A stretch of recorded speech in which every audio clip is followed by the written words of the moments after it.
Date India TV, हर खबर सच्चाई की ओर। राळेगाव शहरात भर दुपारी युवकावर चाकू हल्ला करून केले गंभीर जखमी। राळेगाव पोलीस स्टेशनच्या हद्दीतील घटना। राळेगाव पोलिसांनी अवघ्या 8 तासात आरोपीला केले अटक।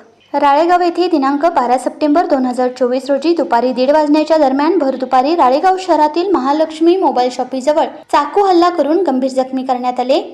सदर घटनेतील आरोपी विशाल मारुती खळसकर वय वर्ष 22 राहणार झाडगाव यांनी जखमी योगेश उर्फ आशिष उत्तमराव लढी वय वर्ष 29 राहणार झरगड सदर घटनेतील आरोपीच्या बहिणीचे जखमी योगेश उर्फ आशिष यांच्याशी 5 वर्षापूर्वी प्रेमविवाह झाला होता।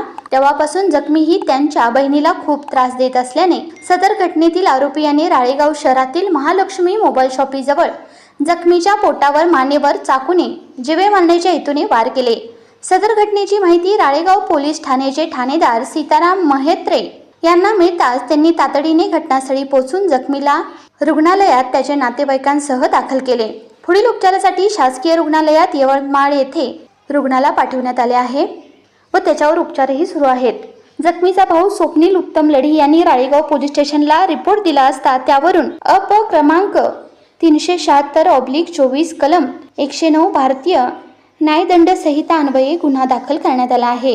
घटनेतील आरोपी विशाल मारुती खळसकर याला राळेगाव पोलिसांनी अवघ्या 8 तासात अटक केली असून घटनेचा पुढील तपास रामेश्वर पेंझणे उपविभागीय पोलीस अधिकारी यांच्या मार्गदर्शनाखाली सीताराम मेहेत्रे पोलीस निरीक्षक राळेगाव यांच्या मार्गदर्शनाखाली पोलीस उपनिरीक्षक विशाल बोरकर हे करीत आहेत। यवतमाळ जिल्हा प्रतिनिधी विनोद माहुरे।